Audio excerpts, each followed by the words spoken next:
Have you ever wanted to be an engine that powers a great roaring train ripping across the digital lands? Well, you can because, hi, this is Amanda, CEO of Multitude, and it is the MultiCrew Drive. This is when we are making it especially tasty for you to join the MultiCrew, which, going back to my metaphor, lets you be the engine that powers Multitude. It's a membership program that lets you fund new work from us and get exclusive stuff. Now, it's a great time to join all year round, but in these 2 weeks, it is especially great because we have set a goal of reaching 100 new and upgrading members. And to make it worth your while, we're doing a bunch of special stuff. We're having several hours of a telethon on Twitch where we play trivia and games that anybody can attend. We also have 6 brand new podcast episodes featuring Multitude hosts. Misha is teaching Moya all about the ocean. Me and Corinne and Eric are talking all about reality TV. There is so much more. Isabel and Amanda Silberling are here with me to debate and make a competition of emails. It's incredibly good. Julia wrote a whole RPG about Helios being hungover, okay? You can only listen to these episodes if you join the MultiCrew. And if you join by September 27th, you also get a free enamel pin and you get your name inscribed on a literal plaque on our literal wall here in the Multitude studio if you're on an annual plan. So learn all about the MultiCrew, why you should join, and why it is worth your while to be the engine that powers us, all at multicrew.club. That's multicrew.club.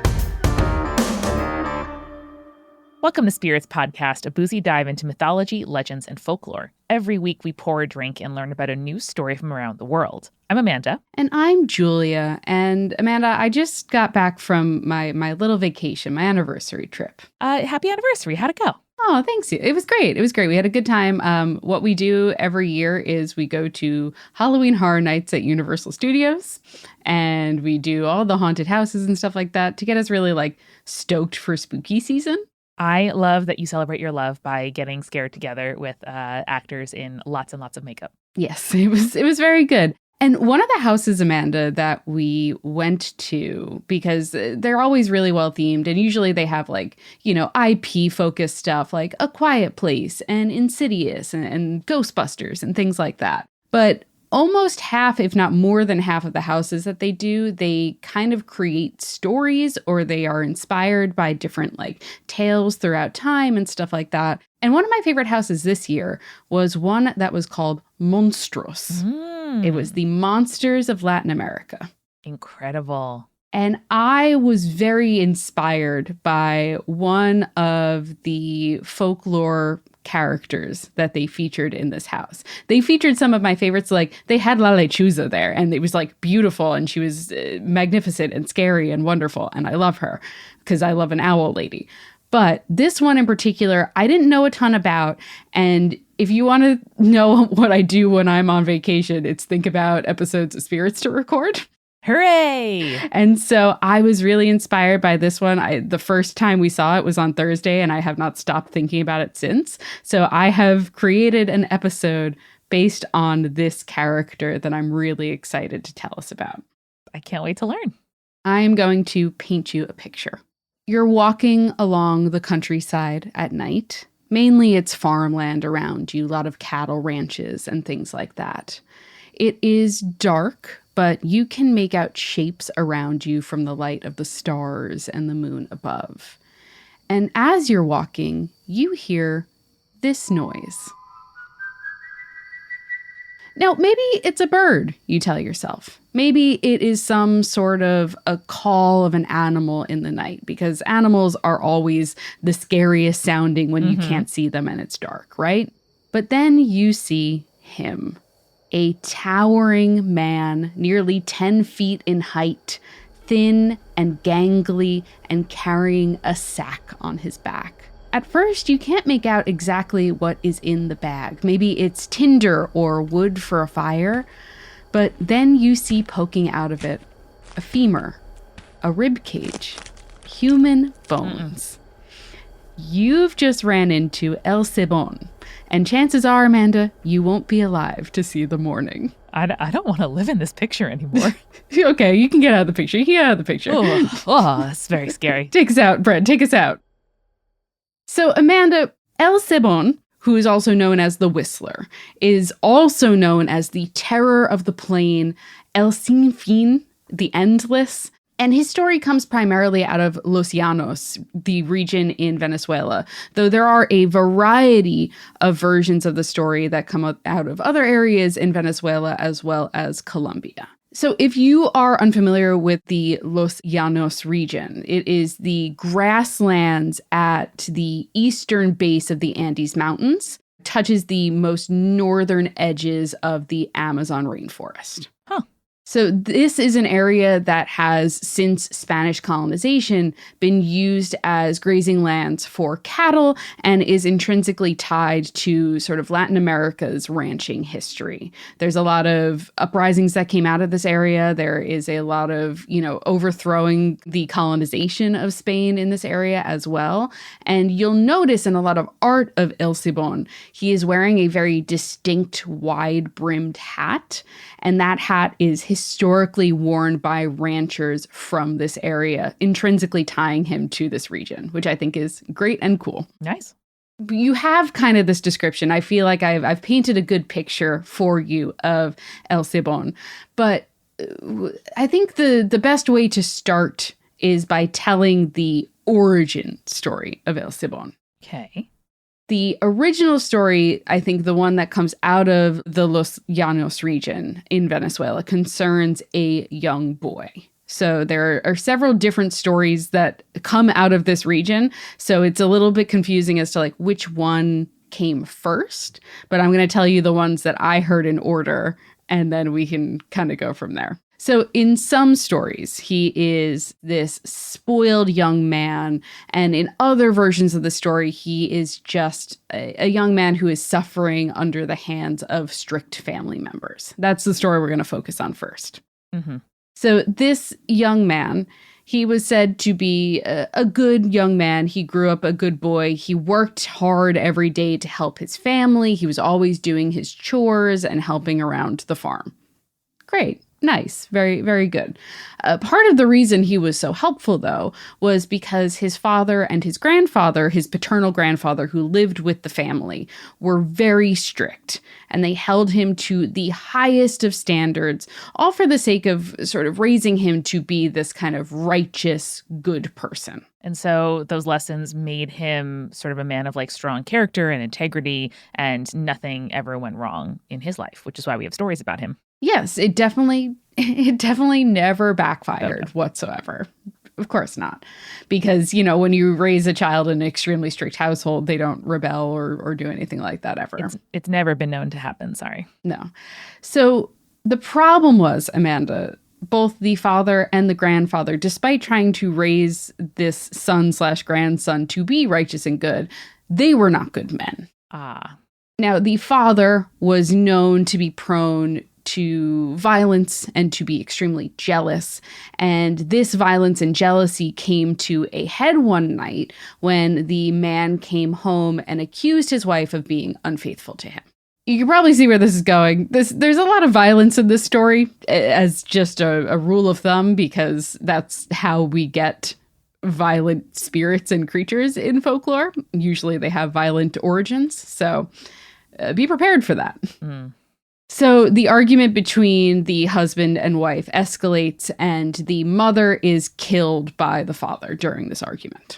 The son comes across his father, who is now standing over the mother's body, and he becomes enraged, and he takes his revenge by doing what any normal person would do, which is disemboweling his father. That feels like taking a problem and making several more problems, one of which also involves dealing with bowels that are now in your home and out and on the floor. Yeah. That is one of the aspects of the story that is really sticking out to me at the moment. Just sometimes you are in a fit of rage and you make more problems for yourself. That's just how it happens. Now, this would seem like, oh, yes, well, he kills the father and that's that. And that's the end of the story, right? No. Even more of a tragedy has to happen here. That's not how you become a folkloric figure with a patented scary sound. Yes, exactly. So what happens next, Amanda, is the next person to come upon the scene is the grandfather, who sees his grandson standing over the bodies of both of his parents now. Yeah. Not a great look. Tragic, sad, be like, young man, how can we get through this together? Yeah, that's definitely what the grandfather does. He says, young man, how can we get through this together? No, what he does is the young man tries to explain what has happened, but the grandfather just sees like a guilty child, basically. So what he does is he ties the young man up to a pole in the middle of their field, and he whips him until his back is in tatters. Oh, no. Yeah. Great, again, like very scary imagery. I wouldn't say it's great imagery, but it is very scary. It's very evocative, the imagery. It is. And I'm picturing like the Andes Mountains on the edge of these plains, the rainforest in another direction. This is definitely the kind of place where I can see a horror movie taking place. Oh, yeah. And there are some great horror movies that are based on the story of El Silbón, and they look spooky. I've seen a couple of clips. They're great. The grandfather whips this boy, but he does not kill him. Instead, what he does is he unties him, he tells him to run, and then he releases two of the family's dogs to chase after him. This feels like, once more, compounding tragedy with tragedy. Yeah, it's a vicious cycle. I'm not going to lie to you. It's not a good situation we find ourselves in. But again, we wouldn't have the spooky story if it was a good situation. So as he sets these dogs upon him, he curses him. He places a curse on this man and he says, "You will have to carry around your father's bones forever." And so, as the story goes, El Silbón walks across the countryside carrying a bag full of his father's bones. And in this version of the tale, and in several other ones, but in particular this one, it is said that the sound of a barking dog will ward off El Silbón, and that if he is spotted by a house, counting his father's bones, of course, it will mean that someone in the home will die by morning. Kind of banshee-esque. Very metal. I also would feel like my time was up if I saw someone counting bones out of a sack outside my home. But why is the son suffering when he came across this act of violence and reciprocated with violence, which, it's not the right, morally correct answer and response to the situation, but he also didn't start it.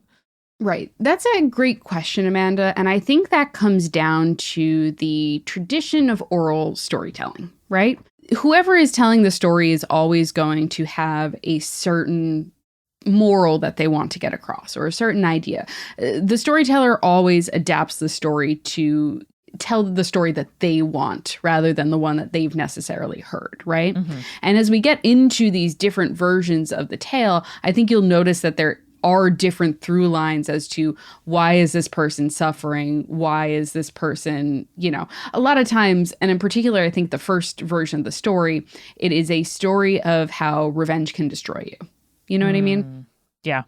And I think there are a lot of different versions where El Silbón is not a very sympathetic character, such as the next one that we're going to tell here.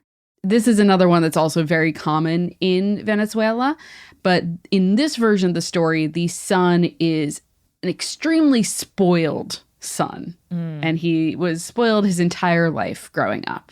He wanted for nothing. His mother and his father always gave in to his demands, no matter how ridiculous they were. Now, one day, the young man demanded that he would have deer for dinner. It was his favorite meal, his favorite food, but difficult for a rancher to get because we're dealing mostly with cattle out here. Fair. So the father spends all day attempting to hunt and kill a deer for their meal, but is unsuccessful. That can take days. Come on. That can take a while. Oh, Julia, I'm sure this spoiled little boy was really reasonable and understanding when his daddy couldn't get him his favorite dinner. Oh yeah, Amanda, definitely what happened. I don't know why I'm coming into this episode really expecting people to do the right thing, where people quietly doing the right thing does not typically make for folklore. Usually not. Usually No. not. So the father returns home empty-handed, and the son, spoiled and also furious, kills his father, cuts him up, gives the meat, and in most stories specifically the heart and the liver of his father, to his mother, tells her that this is the deer, and start preparing it for dinner. Wow, that's brutal. That is not offal I'd be excited to eat. Oh boy. So the mother starts to begin to prepare the meal, but finds that the meat is difficult to work with. It's much tougher than venison usually is. Odd. Ugh. And so she suspects something is wrong fairly quickly. No one eats the food, so that's a win. That's something. But she suspects something is wrong. She goes and investigates. She finds her husband's body, San's heart and liver. And so she accuses her son and curses him for all eternity.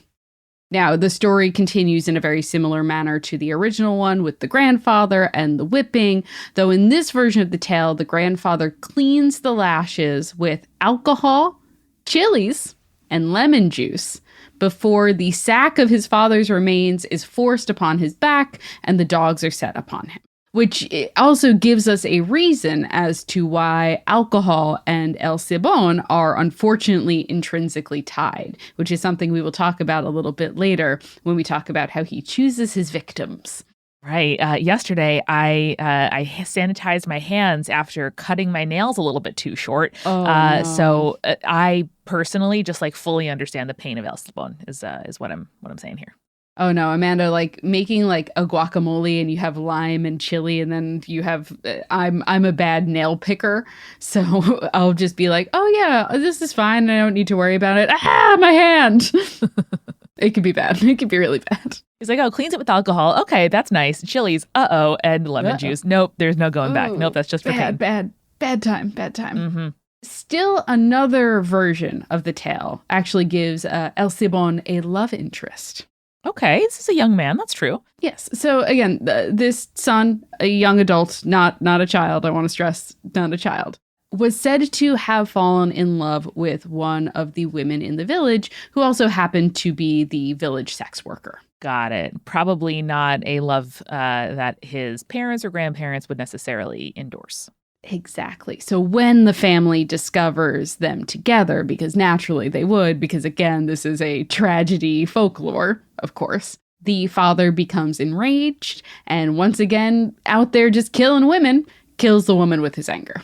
Oofed. Now the son, madly in love and now incredibly bereaved because he just saw the woman that he loves killed in front of him, gets his revenge on his father by killing him. And again, the ending remains the same with him being whipped, carrying his father's remains, and of course, whistling.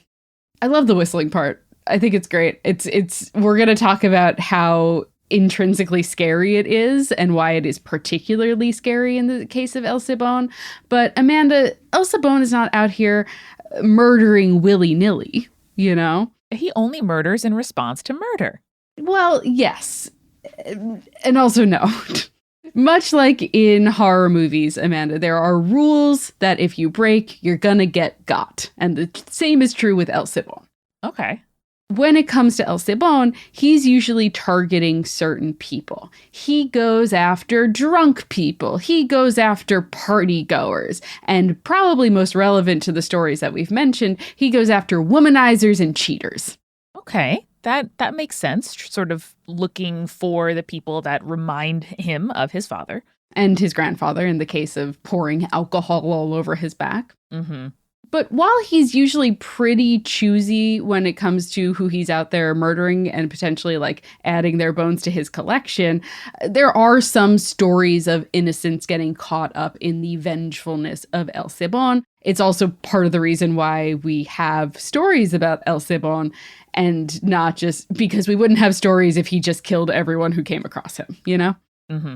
Most of the stories that I've told so far about El Silbón are about his origin. But would you like, Amanda, a actual scary story about someone who met the Whistler out on the plains at night? And lived to tell the tale?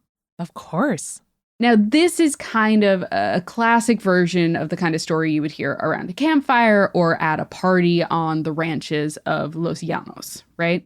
So the story goes that one night, a rancher was hosting a party and had invited many of the people of the village to come out and celebrate. Nice. Now, the ranch was fairly far across the plains from the village, but it was very kind of that rancher to invite all of these people. There was a man who was discussing attending the party with his friends, and he was saying that he would come out once he was done with his work for the evening. Responsible. Good job, my guy. Love that. But his friends warned him, if you have to come after dark, you shouldn't go at all, because it's too dangerous to walk across the plains alone at night. Pretty good advice from these friends. Yes, in general, that if I've learned anything from an American Werewolf in London, you shouldn't cross places at night that are spooky. Exactly. But in his bravado, and I guess also having some severe FOMO, he tells his friends that he'll be fine, he's going to ride, he knows how to protect himself, he'll bring his machete, he'll be good. Yeah, I mean, if the entire village is at the party, right, you're not going to not go to the party. Exactly. Imagine the FOMO, Amanda.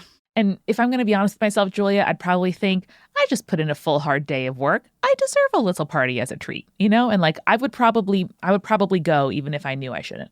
And so that night, once he had finished his work, he took his horse and he rode out onto the plains to head to the ranch where the party was taking place.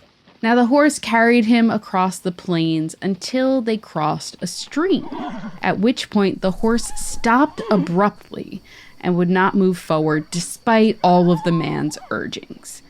It became more and more agitated, and as the man tried to soothe the horse, he heard in the distance a faint whistling. Now, Julia, this is mistake number one. When you are a horse girl like me, you know that the horse is always right. And if the horse doesn't want to move forward, it's for a very good reason. And certainly not because the horse saw, a branch that reminded it of a snake in its hindbrain. But because you got to trust the wisdom of your horse. And if the horse doesn't want to go, well, okay, then we turn around and we go back home. Agreed. As this whistling is happening, it is growing louder and louder, closer and closer, until finally the horse is spooked and it bucks and it knocks its rider to the ground and bolts away into the darkness. Alone on the ground, the man listened as it seemed the whistling began to fade into the distance as well. Relieved, he stood up, trying to get his bearings. But when he turned, he saw a figure silhouetted in the moonlight. It was tall, with limbs that stretched to inhuman proportions. And when he tried to look upon its face, towering over him, he could not see it in the darkness. The man tried to reach for his machete to defend himself, but before he could, the towering creature grabbed what he thought was a stick from the bag upon its back and beat him down with it until he could not stand. It's not going to be a stick, it's going to be a bone. Amanda, it was a bone. Yeah. And then, laughing, the being walked back into the darkness on the plains, leaving the man bloody and bruised. He eventually recovered enough to find his horse and rode to the party despite the pain in search of assistance. When the partygoers asked what had happened to him, and he told them, they looked scared, and the ranch owner told him that he had come across El Silbón, and that he was lucky to be alive. Yeah. And so the ranch owner told the man what to look out for, that when the whistle of El Silbón sounds close, you are at your safest. But when the whistle is far away, that is when you are in danger, because it actually means El Silbón is close by. No, Julia, it's the opposite of how sound should work. What? It is the opposite of how sound should work, which makes it even spookier. Oh, no. But then how do you, if it sounds like it's getting further away, then you turn around and go a different direction? Because that really does a great job of making one of the scariest parts of a noise you don't know at night into part of the story, which is it echoes and comes to you in ways that you don't necessarily expect because it's so much harder to see and pinpoint where stuff actually is. Yeah, I've come to realize that I'm really bad at pinpointing sound. I think because of the way sound echoes and stuff like that. I always think that it's coming from one direction. Everyone, like, I'll be like, what was that noise? And I'll look left and everyone else is looking right. I'll be like, wait, where did it come from? Where did it actually come from? So that makes El Silbón even scarier in my mind.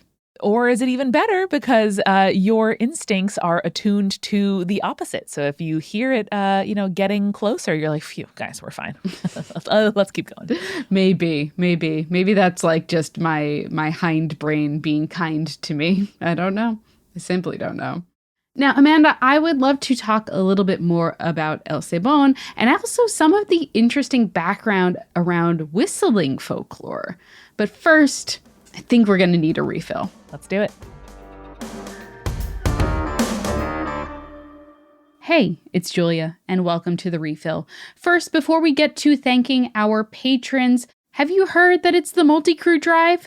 We are trying to add 100 new and upgrading members to Multitude's membership program by September 27th. That's this Friday if you're listening to this episode when it comes out.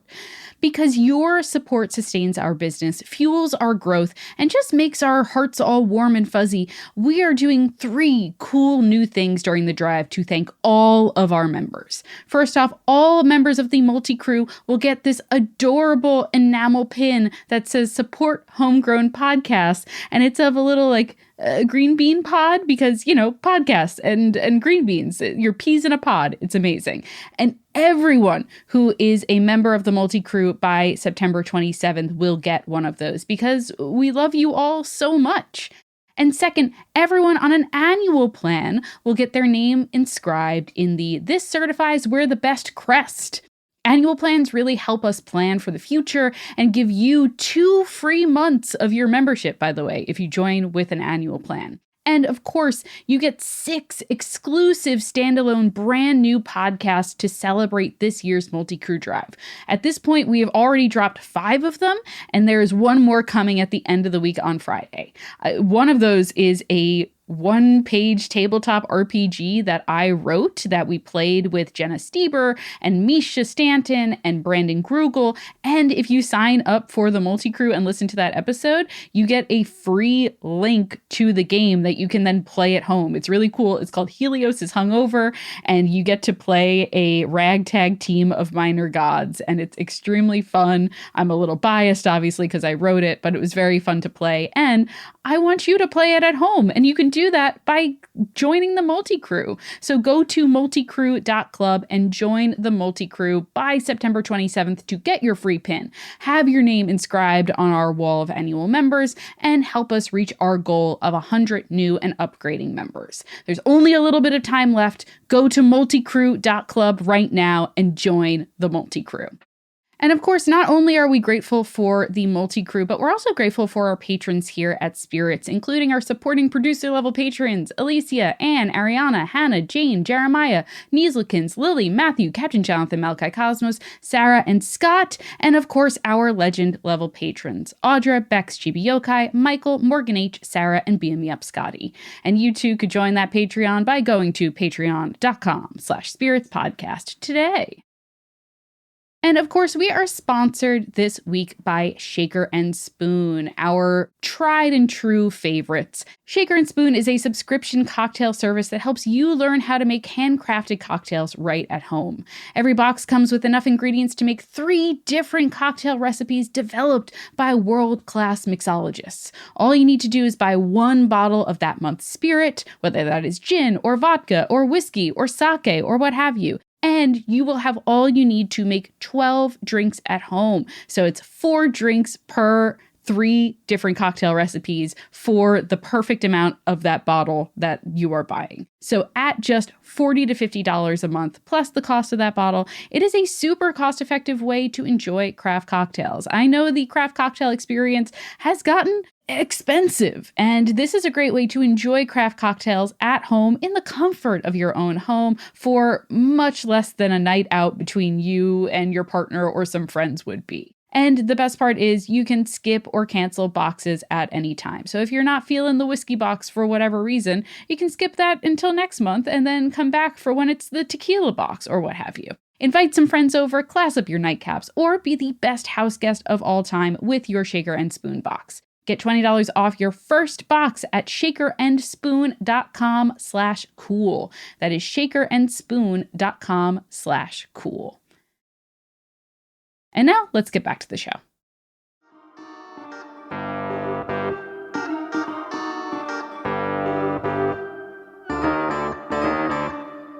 Now, Amanda, we've grabbed our refill, and what we've got today, the combination might sound a little odd, but I actually promise it's quite good. This is called the Prairie Whistle Cocktail, which felt very appropriate for today's feature. It's got anisette, it's got sparkling wine, which I would recommend like a nice dry Prosecco for this personally. It's got a little bit of whiskey and then a dash of chocolate bitters. It's got kind of like a warm, almost herbal flavor. For me, it's very reminiscent of like a biscotti cookie without being too sweet. And I just think it's a good cocktail to wet your whistle with, if you know what I mean. Oh, Julia, you know what you did there. I did do that. However, Amanda, as you're sipping this cocktail, I do have some bad news for you because the alcohol we just drank, it makes us more of a target for El Silbón. Oh no, not the premise of the show. In particular, there are some stories that say that he will sometimes take his drunk victims, because as you know, he loves to kill drunkards and partygoers and whatnot. He'll take those drunk victims because he can smell the alcohol on them. Sure. He will puncture their stomachs. And then he will suck the alcohol out of the hole that he's created in their stomachs. Gross. Yes. And if that's not bad enough, Amanda, you know what else comes out of that hole that he just made in your stomach? The kind of stuff I don't want on my kitchen floor after coming in to already find a body. Yes, but also all of your bones. No. He's going to pull all your bones out through that hole. No. Particularly the spines. He loves the spine. Ugh. Gross.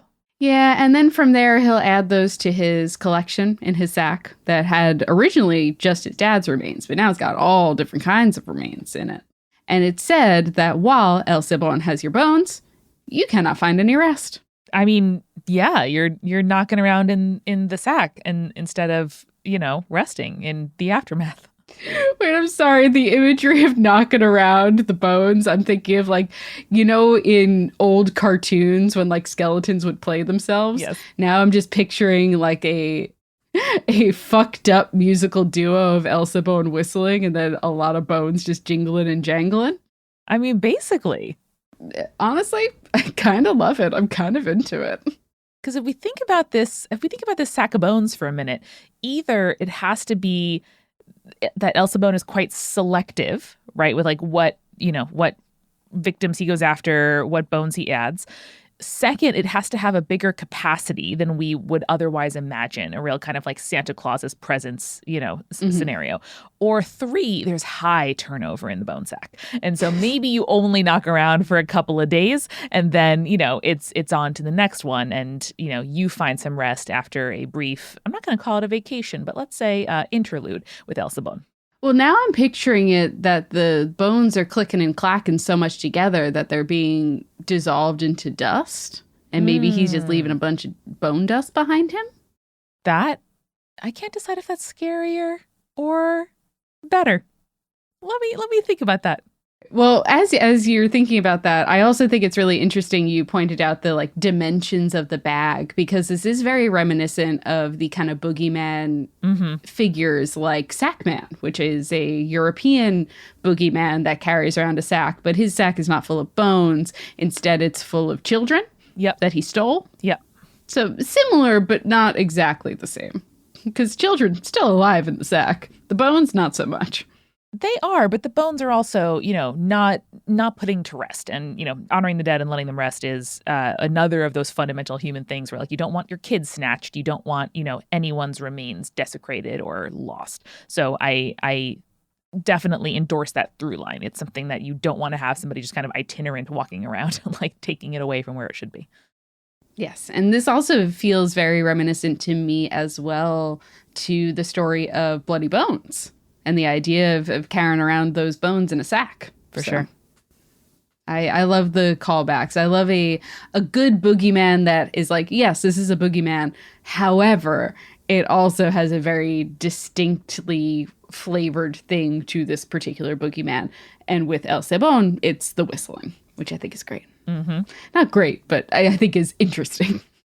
There's also an interesting little part about El Silbón, which is he is tied to particular times of the year, or rather he can be found doing certain things during certain times of the year. Okay. So a lot of these activities that I've described so far of him wandering the plains and whatnot and snatching partygoers and taking their bones, usually those happen during the rainy and humid times of the year in Venezuela. So May and June in particular are El Silbón season, for lack of a better phrase. Oh no, Julia, that's when I spend the most time outside on the ranches and plains going to parties. Well, I mean, yeah, that's why it's so appealing to him. He can be out there punishing the drunkards and the womanizers, as his victims. They're not out as much, I guess, in February, let's say. Sure. However, it is said that during the summer, when like the true summer is happening, when it's a time of drought and the plains are burned over, this is when he can be found sitting and traveling through the trees, usually just collecting dust in his hands and more or less resting when the heat is at its highest. That's something, because, I mean, you also don't want to be out during that heat, so I guess you don't have to deal with the additional potential threat of getting your bones snatched. Yes, I think it's very true of all the people who are not summer people, which I am not one of those people, but I understand people are like, the heat is bad, I don't want to be outside. Same with El Silbón. He's just chilling in a tree collecting dust, being like, I guess I'll get to the drunkards later. I am really picturing him on some kind of like tree branch chaise lounge, like just trailing his arm through the dust, being like, well, can't wait for the rainy season again. Mm-hmm. More victims. More victims. Have we considered, and now this is just me projecting onto it, the dust he's holding in his hands could be the bone dust we talked about. It could be. Exactly. Mm-hmm. So that is the majority of what I have on El Silbón. If you, conspirator, listening to this, have a version of the story that you grew up with, or even if you've had a chance encounter with El Silbón, I would love to hear from you. I would love to hear about it. As I was doing research for this, I saw a couple of like YouTube videos of a Venezuelan woman telling her version of the tale and how she ran into El Silbón, or at least heard the whistling when she was a young adult. And I was like, ooh, that would be a great Urban Legends episode. Just saying. If you have an El Silbón story, I would love to include it in Urban Legends. Right in. But I also think, Amanda, that a lot of folks are going to have some story or version for what I want to talk about for this remaining part of the episode, which is whistling. Ooh, already the subject of an episode, Never Whistle at Night, by editor Shane Hawk and Theodore C. Van Alst Jr. Enough of a trope in Indigenous wisdom that they're able to name a whole anthology after it. Yes, and Amanda, it's not only Indigenous tradition that has warnings against whistling, because whistling, shockingly, I think, has a lot of historical and folkloric meaning across the world. But before we get into that, Amanda, did you have any whistling folklore or superstitions growing up? None at all. It was a very tactical thing because my mother, as a professional lifeguard, taught us all what the different whistles that she'd produce. In her case, she could just do it, with her mouth, but also they carried whistles, what that meant. And if, she has 2 versus 3 whistles to come back to her versus to, find somebody closest person that we could, find that was safe, or to help somebody else. So I could never whistle, and I never learned, never had any wisdom about it. So I'm excited to hear about some more stories. I'll share mine with the audience, which is I grew up hearing that if someone is prone to spontaneous whistling, it means they have joy in their soul. They're a joyous person and stuff like that. So my grandma would always make it a point to whistle every single day. Okay. She's quite a joyous person. That's fair. She is. Her name is almost that. Yeah. So, but yeah, that was what we grew up with. And my mom and my dad always found it extremely annoying. So I was like, well, grandma's got joy in her heart. Clearly you guys don't. And they're like, stop it. Don't say that. It's like, okay.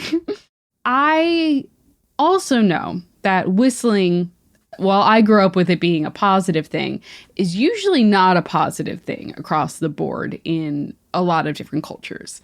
Whistling is said to attract different things: good luck, good spirits, bad spirits, etc. Like, for example, I know that Slavic tradition tends to believe that while whistling outdoors is fine, whistling indoors can bring bad luck and poverty. And particularly in Estonia and Latvia, it's believed that whistling indoors can lead to a fire in the home. Oh, dang. I mean, yes. Also probably a good sign to get your chimney checked, which would probably lead to a fire in your home if there is like a whistling noise that you hadn't heard before. So maybe a practical wisdom in there too. Great point, Amanda. Yeah, like when your house is making weird whistling noises, there might be something wrong with the house, which might lead into this superstition and tradition. Pretty good. I also knew about the Slavic one in particular because when I lived in Boston, there was near my apartment a store that repaired like cellos and violins and violas and things like that, right? There was a sign on the door that says, no whistling indoors. Oh. And one time I went in there because a friend of mine, because I lived near Berkeley and I knew a couple of Berkeley students, and someone brought their, I think it was like their bass guitar or something like that in there to be repaired. And the man was like very Russian. And as we were talking, I asked about the sign. He's like, it's bad luck. You'll ruin my business if you whistle in here. And I was like, got you. Okay. All right. Damn. Heard, chef. Respect. So we've also talked about how whistling in a theater is supposed to bring bad luck in our theater superstitions episode. If you'll remember correctly, this particular superstition is somewhat based in truth. Do you remember why that is, Amanda? Not a one, Julia. Refresh me. That's okay. So it was said that sailors, who were often hired to run the rigging and the fly systems in theaters when they weren't on ships, like a way of making money and stuff like that, would confuse the sound of whistling with that of the bosun's pipe, which is basically tells them like, oh, everyone up in the rigging, or everyone like let loose the sails, or what have you. Got it. And so therefore they would be early with their cues and then could cause accidents, which could lead to people's death. I see. But that is really fascinating and something I would totally understand as, you spend most of your year or career responding to a whistle with a certain action. Then somebody whistles in the theater, you're like, yeah, and then you drop the scenery. That could definitely injure somebody. Especially in a very dangerous profession like sailing, where you responding to that whistle almost instinctually could be the difference between life and death, like in a storm or something like that. So yeah, of course, that probably caused accidents in the past. I bet a lot of sailors are beautiful whistlers, though. Like, what else are you going to do on a ship? Well, Amanda, this is also kind of ironic in a way, because sailors are split on whether whistling is good or bad. Oh. It was believed by some that whistling encourages the winds to blow, which would fill the sails for an easier voyage. But then others believed that it would bring bad luck to the entire crew and the ship, and in particular would scare away the winds. So it's a real even split on, is it good or is it bad? Who can say? Sounds like depending on how much you like that colleague, you can sort of pull from tradition to both say you fucked it or you did a great job, Jeremy. Thanks for all the whistling. Yes, agreed. Very much agreed. I think that everything is relative to what your situation is looking like at the time. Mm-hmm. But Amanda, there are a lot of other whistling stories that say that whistling, especially in the wrong place or at the wrong time, can lead to disaster. I found a reference to a superstition from Greece that says that whistling at night attracts evil spirits who mistake the whistling for their own language that they speak to one another, and so will steal away the person's voice as vengeance. Which I love that. I love and then they never could speak again because they whistled at night one time. Wow. Great. This is also very similar to the Islamic belief that whistling at night might lure a jinn to you, and that unwanted attention can lead to ruin or even death. This is really making me realize how unusual of a sound whistling is and how it's unlike any other sounds that human beings produce. It's not like speech. It's not even like singing unless you're like really trilling, in like a very advanced breath control kind of way. It really does sound like you are, making yourself like a bird or some other kind of creature. And I get why that is crossing some kind of, intraspecies line. Yes. And the idea of human beings not doing human things and doing animal things instead is a big through line in all of mythology and folklore. So I think that is a great point, Amanda. There are a few other ones that I want to touch upon. There are several beliefs that come out of Eastern Asia, for example, regarding whistling at night. Most often, these traditions say that whistling at night attracts snakes or ghosts. Oh. This is true in areas of Japan, Korea, and Thailand, for example. But one of the most famous other whistling spirits that I found, besides El Silbón, was that of the 7 whistlers, which comes out of English folklore. Oh, why are there 7 of them? What are they doing in there? That's a great question. So these were said to be spirits that manifested as birds. I'm glad you brought up birds, Amanda, that would fly together at night. But in particular, they were said to be the spirits of the dead in the form of birds from particularly risky occupations such as miners or fishermen. And their call, their whistle, was said to warn their fellow workers that disaster was on its way. That sounds like a very, I don't know if it's comforting or if it's a terrifying sort of thought to have with you on the night shift as you are in your, risky job, seeing birds go by and thinking about your position in life. I think it would be comforting, and I'll tell you more, and you can make your decision at the end here. Okay. So it was said that if a miner or a fisherman, let's say, were to hear the call of the 7 whistlers, he would stop what he was doing at once and go home, because if he stayed, he would surely meet his end on the job. Okay. Now, another origin of the 7 whistlers were said to be 7 miners who once, on a drunken dare, decided to go whistle after dark. And when they did so, a whirlwind swooped in, carried them into the sky, transformed them into birds, and they made it their mission as birds to warn others against the peril coming their way. I love this myth. This is great. This is really cute, right? Amanda, it was so widely believed that there are historical references in the 19th century where several groups of coal miners refused to enter the mines after they reported hearing a spectral whistling on their way to work. It's pretty good. They said, absolutely not. We'll wait until tomorrow. That's pretty good. I hope the bosses listened to that wisdom. But also, again, in a mine, do you want the kind of airflow that you don't know where it's coming from and it's uncontrolled? And maybe is whistling a sign that something is structurally wrong?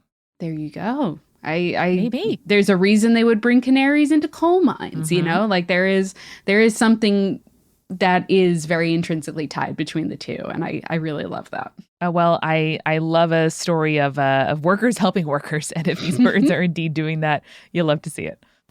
I have 2 more less wholesome whistling spirits for us to finish us out here. Oh, those were the wholesome ones that everyone's about to die if you go to work? Well, they're trying to stop people to die. Okay. They don't want them to die. Fair.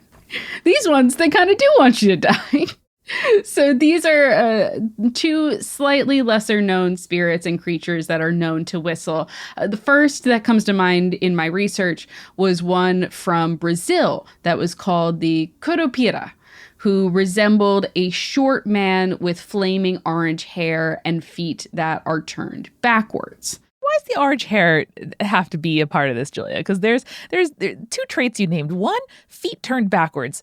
Unusual, not uncommon, but in folklore, a thing that may portend kind of bad fortune. I thought you meant in real life. I was like, that's a pretty uncommon thing in real life, Amanda, I would say. Uncommon definitely happens. And then two, orange hair, much more common in real life, and historically not a thing that should be associated with evil or bad fortune. No, it was. I said flaming orange hair. That was at times literal. It would literally be on fire. Okay, I thought they were just saying this redhead. Sometimes. Okay. Sometimes it'd be that too. So feet that were turned backwards, he would use those feet to confuse hunters and trackers. And most importantly to the relevance of this episode, he was said to produce a high-pitched whistle to scare its victims and even drive them to madness. Oh, man. The misleading hunters and trackers reminds me, too, of the sort of paradoxy of El Silbón, specifically of, when the whistle is closest, you're safest. And when it sounds far away, you can't trust your senses, I think, is the message. And that's definitely a scary and disorienting thing. Yes, I love it. And then similarly to this one is the pombero, which is from Paraguay, though there are also stories about this figure in Argentina and Brazil. Known as the man of the night, it was said to be able to mimic any sound made in the forest, from animals to birds. Which, again, Amanda, referring back to what you said about, humans shouldn't be able to do that, there is something particularly spooky about a creature that can mimic any other creature. Absolutely. However, it was said that before he would appear to someone, he would whistle, and that people who would run into him and live to tell the tale were so afraid to incur his wrath again that they would never whistle again. Might as well. You know what I mean? You escape death narrowly. I am never going to judge you for coming away with that with some, let's say, quirks. Better safe than sorry, I think, is the case in almost all of these whistling stories that we mentioned. I also know that some people find whistling extraordinarily annoying. I guess when I think about it, I think of someone just absentmindedly going about their day to themselves, if they're driving or doing a chore or walking somewhere. I never picture it on a crowded street, but no doubt, Julia, if I saw someone walking toward me at night on an empty street and they were whistling, it would make it much scarier than if they weren't whistling. And I guess this is really making me think about when and why I come across whistling in my daily life. Listen, I think context is always important. And in the case of I'm in a horror movie and I hear someone whistling, I don't know, Tiptoe Through the Tulips or something like that, that's scary. But if this was a nice TV show and the sun was shining and the music in the background is positive, then that's fine. That's fine and good. So let me then challenge conspirators to film themselves, if they are people who can whistle, next time they're whistling. And I'd love to see the contrast between, let's say, outside on a porch or looking out at a stormy sky and, I don't know, petting a puppy in a field of flowers. Also, minor key versus major key. I don't know. The things that our brains just don't like, It's good stuff. So regardless of what your cultural and superstitious beliefs around whistling are, I think it is safe to say that many cultures have a certain fear of whistling.